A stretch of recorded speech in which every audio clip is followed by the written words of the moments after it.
سرائن کرام، یہ ایک واقعہ نہیں ہے بلکہ ایک حقیقت ہے جو آپ بھی پڑھ کر حیران ہوں گے۔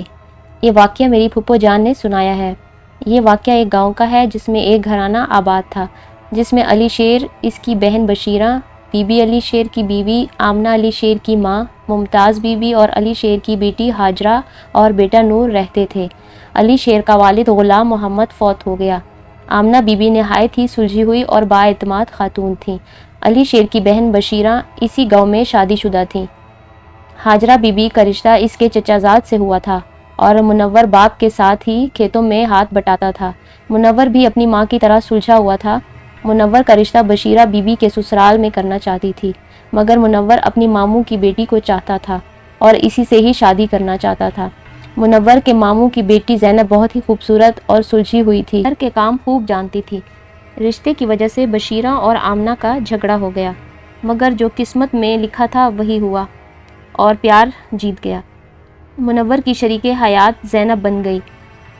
زینب لالٹین کی مدھم روشنی میں بھی چمک رہی تھی اور اس کا چہرہ نکھر رہا تھا اور وہ کسی پری کی طرح لگ رہی تھی، لیکن بشیرہ جل رہی تھی اور وہ ذرا بھی خوش نہ تھی اس رشتے سے۔ یہ اس دور کی بات ہے جس وقت بجلی نہیں ہوتی تھی۔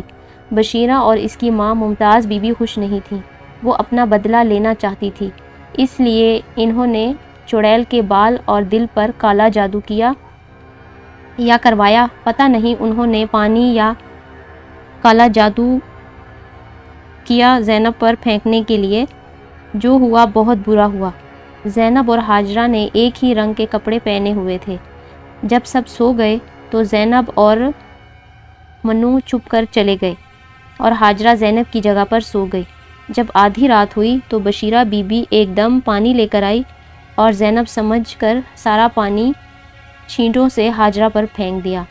پانی ڈالنے کی دیر تھی کہ ہاجرہ کا چہرہ بدلنے لگا، آواز کی جگہ صرف کراہٹیں ہی نکل رہی تھیں اور وہ بھاگ رہی تھی۔ بال پاؤں تک لمبے ہو گئے، قد بھی لمبا ہو گیا تھا اور جسم کی شکل کسی بھینس سے مشابہ ہو گئی۔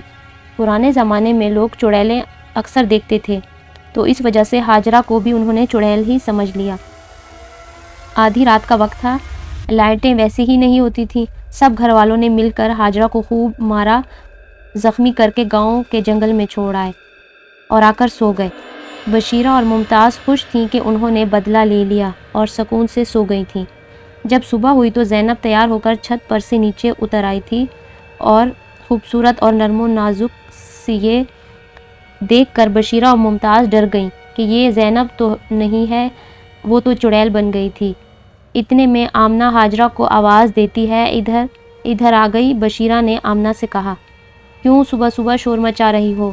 تو آمنہ گھبرا کر بولی، شور نہ مچاؤ، میری جوان بیٹی گھر سے غائب ہو گئی ہے، سارا گھر محلہ دیکھ لیا مگر ہاجرہ کا کچھ پتہ نہیں۔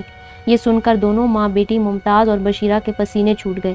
ادھر علی شیر بیٹی کو ڈھونڈتے ہوئے جنگل میں چل پڑا، کیونکہ اسے شک تھا کہ جسے وہ چڑیل سمجھ رہے تھے وہ ہاجرہ نہ ہو۔ جب علی شیر جنگل میں پہنچا تو ہاجرہ کی چیخیں اسے دور سے سنائی دیں۔ علی شیر دوڑ کر بھاگا تو دیکھا کہ ہاجرہ درخت سے ٹیک لگائے ہوئے بیٹھی چیخ رہی ہے۔ علی شیر کو سامنے دیکھ کر ہاجرہ غصے سے دوڑی اور باپ پر حملہ کر دیا۔ علی شیر بھاگنے میں تو کامیاب ہو گیا مگر اس کا بایاں ہاتھ ہاجرہ نے چبا لیا تھا۔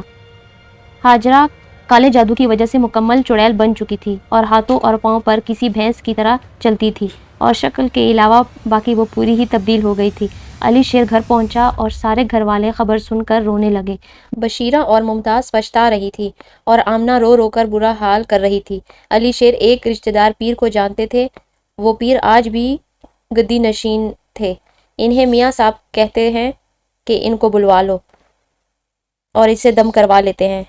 جب اسے دم کروایا تو کچھ اثر نہ ہوا۔ ہاجرہ چلنے کا نام بھی نہیں لیتی تھی۔ علی شیر بڑا پریشان تھا، وہ ہاجرہ کو یوں نہیں دیکھ سکتا تھا۔ پھر سے میاں صاحب سے جا ملا، پاؤں پکڑ کر منتیں کی، میری بیٹی کو ٹھیک کر دو میاں صاحب۔ پھر جنگل پہنچے اور ساتھ میں بہت سے آدمی اور رسیاں لائے۔ ہاجرہ کو رسیوں سے جکڑ کر ان آدمیوں نے بمشکل سے گاڑی میں بٹھایا اور باندھ کر میاں صاحب کے دربار میں لے آئے۔ ہاجرہ ویسی کی ویسی ہی تھی، کچھ سدھار نہ تھا۔ اس کی طبیعت کی وجہ سے علی شیر بہت پریشان تھا۔